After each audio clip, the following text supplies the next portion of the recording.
You're listening to Civic Media.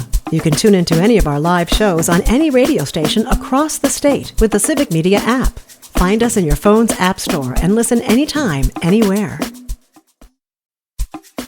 This is your WAUK Daily News Roundup for the Shaw, 101.1 FM and 540 AM in Waukesha.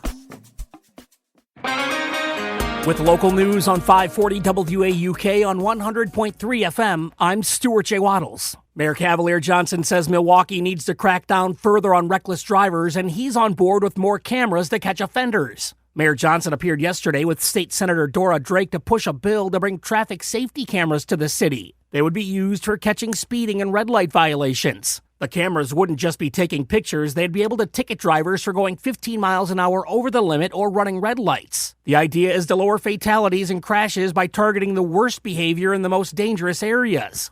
The program would include a public education phase, and any money raised would go back to traffic safety efforts. Supporters say it's a critical step for safer streets, while critics question if it's more about money than safety.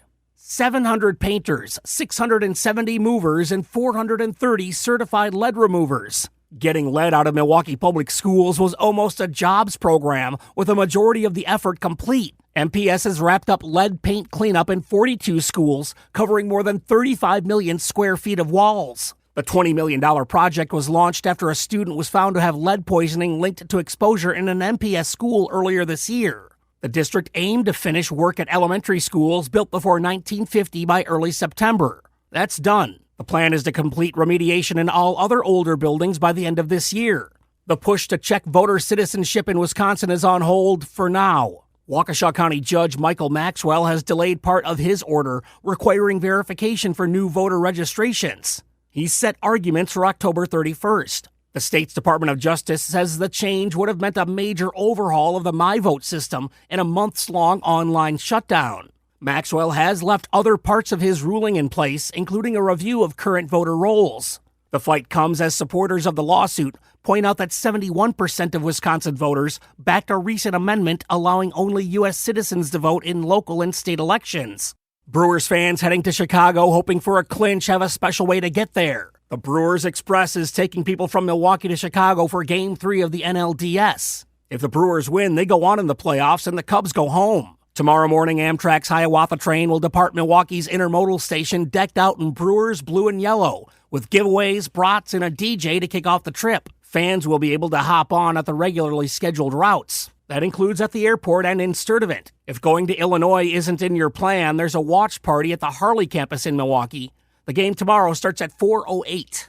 And that's the local update. It's all news all morning, 6 to 9 on 540 WAUK on 100.3 FM. News anytime at WAUKradio.com. I'm Stuart J. Waddles. Another Brewers comeback. Hi, I'm Mike Clemens with Sports Baseball. The Brewers with a 7-3 win over the Cubs last night in Milwaukee. The Crew now up 2-0 in the best-of-5 series, which now moves to Chicago tomorrow afternoon, just after 4 o'clock. Manager Pat Murphy. How does this team have the best record in baseball? Nobody predicted they'd be over 500, and then we have all the injuries.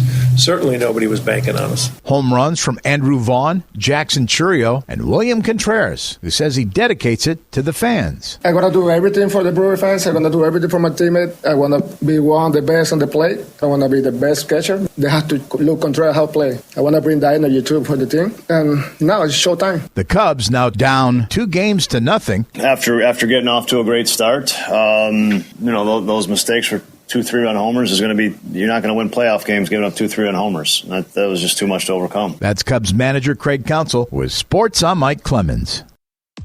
On your entertainment beat, I'm Pete Schwaba. 2 new releases cracked the top 5 at the box office over the weekend. Taylor Swift had the #1 album in the country after the official release party of A Showgirl dropped on October 3rd. She also has the #1 film in America with her 89-minute feature-length film, Taylor Swift, the official release party of A Showgirl. The other film debuting was a bit of a disappointment numbers-wise. Despite getting a rousing standing ovation that lasted several minutes at the Cannes Film Festival, Dwayne "The Rock" Johnson's The Smashing Machine was a bit of a box office dud, opening with just $6 million. The former wrestler got lots of praise for his performance. Maybe it will have legs. Paul Thomas Anderson's critically acclaimed One Battle After Another slipped to number 2 in its second week after opening number 1. The film brought in a little over $11 million for a drop-off of less than 50%, which is impressive. Don't be surprised if opening number 1 next week is a video of Taylor Swift just doing household chores. Even though she said no to performing at the Super Bowl halftime show, Taylor Swift is on top again as her new album, The Life of a Showgirl, dropped on October 3rd and went right to number 1. If that weren't enough, Swift also has the number 1 movie in America with her 89-minute video celebrating the release of her new album called Taylor Swift, The Official Release Party of a Showgirl. Saturday Night Live Season 51 kicked off this past weekend and pulled no punches in going after the president after Trump's stunt last week in front of over 800 military higher-ups,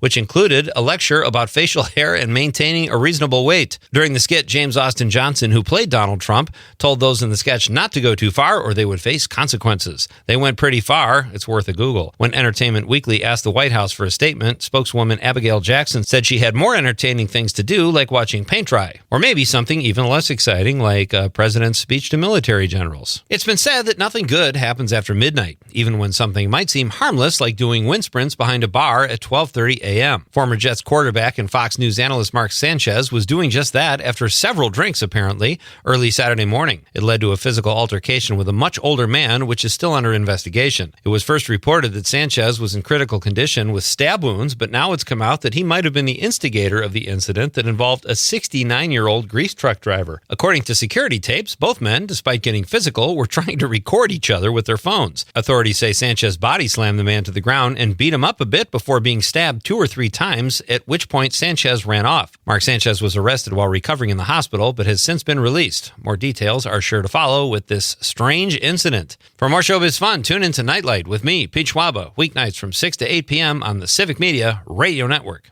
I'm meteorologist Brandon Bormans. Get ready for a stretch that will actually feel like fall. For today, increasing sunshine with highs in the mid-60s. Tonight, mostly clear skies with lows in the mid to upper 40s. On Wednesday, sunny skies, cooler with highs only in the upper 50s. Right now, 53 degrees. That's your WAUK Daily News Roundup from Civic Media. Subscribe to this podcast on Spotify, Apple, or wherever you find your podcasts. Find more news at WAUKradio.com.